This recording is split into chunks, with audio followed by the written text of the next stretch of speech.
ಊರ್ಗೆಲ್ಲ ದೊಡ್ಡ ಮನುಷ್ಯ ಆಗಿ ಊರ್ಗೆ ನ್ಯಾಯ ಪಂಚಾಯಿತಿ ಹೇಳೋ ಅಂತ ನೀವು ಇಂಥ ಕೆಲಸ ಮಾಡೋ ಸರಿಯಲ್ಲ.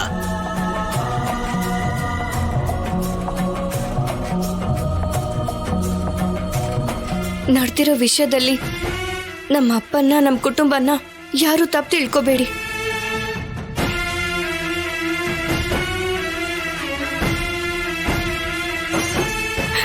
ಇದೆಲ್ಲ ನನ್ನ ಕಾರಣದಿಂದನೇ ಆಗಿದ್ದು.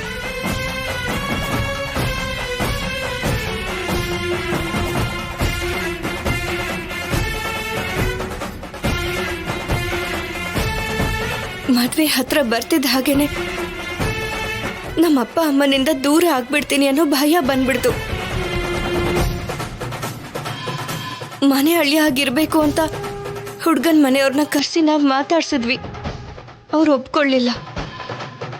ಸಂಬಂಧ ಬೇಡ ಅಂತ ಹೊರಟು ಹೋದ್ರು. ನಾಳೆ ಮದ್ವೆ ಆದ್ಮೇಲೆ ಈಗ ಬಂದಿರೋಂಥ ಪರಿಸ್ಥಿತಿ ಯಾವ ಕುಟುಂಬದಲ್ಲಿ ಬಂದ್ರೂ ಅದು ಹೇಗಿರುತ್ತೆ ಅಂತ ನಿಮ್ಗೆ ಚೆನ್ನಾಗಿ ಗೊತ್ತಿದೆ.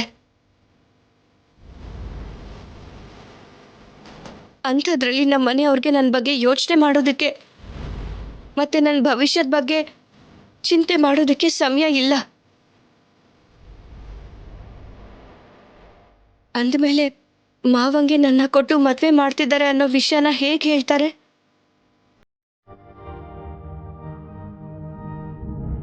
ಇದೆಲ್ಲ ನನ್ನಿಂದಾನೇ ನಡೆದಿದ್ದು.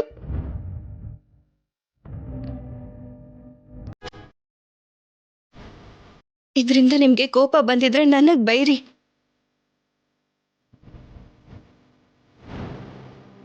ಇದ್ರಲ್ಲಿ ಏನಾದ್ರೂ ತಪ್ಪಾಗಿದ್ರೆ ನನಗ್ ಶಿಕ್ಷೆ ಕೊಡಿ.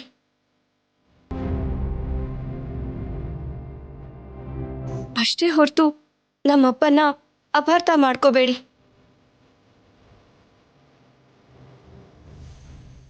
ಇದರಲ್ಲಿ ತಪ್ಪೇನಿದ್ಯಮ್ಮ?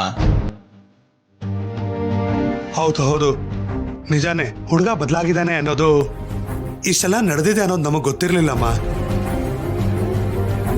ಇದೆಲ್ಲಾನು ನೀವು ಮನ್ಸಲ್ಲಿ ಇಟ್ಕೋಬೇಡಿ ರಾಜಾರಾಮ್ ಅವರೇ. ಏನಾದ್ರೆ ಏನು, ಅಷ್ಟಕ್ಕೂ ಸೀನುನ ಅಳಿಯನ್ನಾಗಿ ಮಾಡ್ಕೊಂಡಿದ್ದೀರಾ. ನಿಮ್ ಮಗಳು ಯಾವಾಗ್ಲೂ ನಿಮ್ ಕಣ್ಮುಂದೆನೆ ಇರ್ತಾಳೆ.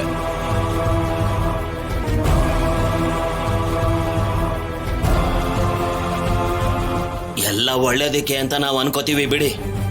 ಸರಿ, ನಡೀರಿ.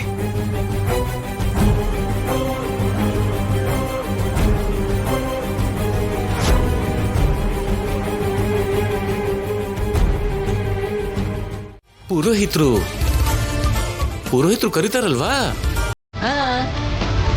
ಪುರೋಹಿತರು. ಓಕೆ, ಯಾ.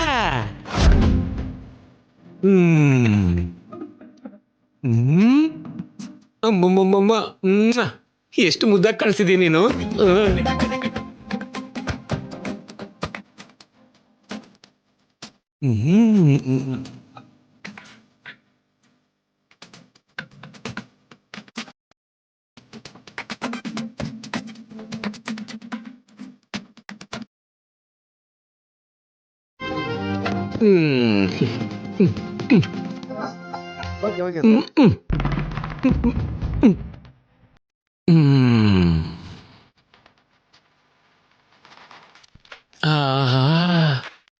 ದೇವ್ರು ಇದಕ್ಕೆ ಈ ವಾಸನೆ ಹೆಂಗಿಟ್ನೋ.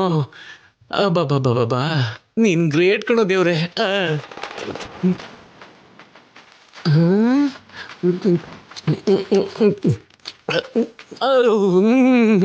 ತುಂಬಾ ಟೈಮ್ ಆಗ್ತಿದೆಯಲ್ಲಪ್ಪ, ತುಂಬಾ ಟೈಮ್ ಆಗ್ತಿದೆ. ಇದಕ್ಕಿಟ್ಟಿರೋ ರುಚಿ ಆ ದೇವ್ರು ಇನ್ಯಾವುದಕ್ಕೂ ಇಟ್ಟೇ ಇಲ್ಲ. ಯಾಕೋ ಭಗವಂತ ಈ ತರ ಕೆಲಸ ಮಾಡ್ಬಿಟ್ಟೆ. ಇಲ್ಲಿ ವೆಂಕಟರಾವ್, ಟೆಂಪ್ಟ್ ಆಗ್ದೇನೆ ಮುಂಚೆ ಕೆಲಸ ನೋಡು. ಮೊದ್ಲು ನೀನು ನಿನ್ ಧರ್ಮನ ಪಾಲಿಸು. ನಿನ್ ಮಗನ್ ಮದುವೆನ ನಿಲ್ಸ್ಬಿಡು. ಇಷ್ಟೊತ್ತವರೆಗೂ ಮಂಟಪದಲ್ಲೇ ಇದ್ರಲ್ಲ, ಈಗಿಲ್ಲಿ ಇಲ್ವಲ್ಲ ಭಾವನವ್ರೆ?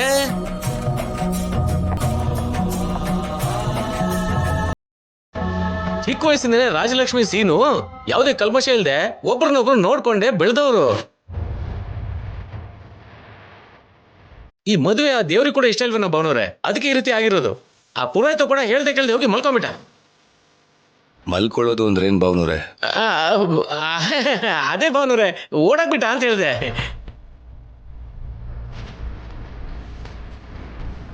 ಬೆಳ್ಬೆಳ್ಗೆ ಕುಡ್ಕೊಂಬಂದಿದ್ದೀರಾ ಬಾವ, ಏನೇನೋ ಮಾತಾಡ್ತಿದ್ದೀರಾ? ನಾನಾ? ಎಣ್ಣೆನಾ? ಅಯ್ಯೋ ರಾಮ ರಾಮ.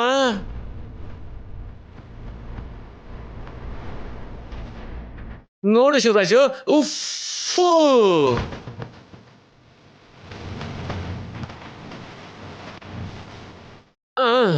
ನನ್ನ ಮಗನ ಮದುವೆ ಇಟ್ಕೊಂಡು ಎಣ್ಣೆ ಹೊಡ್ತೀನ ನಾನು? ಚಿಚಿ, ಏನ್ ಶಿವರಾಜು ನೀನು? ಏನ್ ರಾಜಾರಾಮ್ ಅವ್ರೆ, ಪುರೋಹಿತರು ಕಾಣಿಸ್ತಿಲ್ಲ ಅಂತಿದಾರ?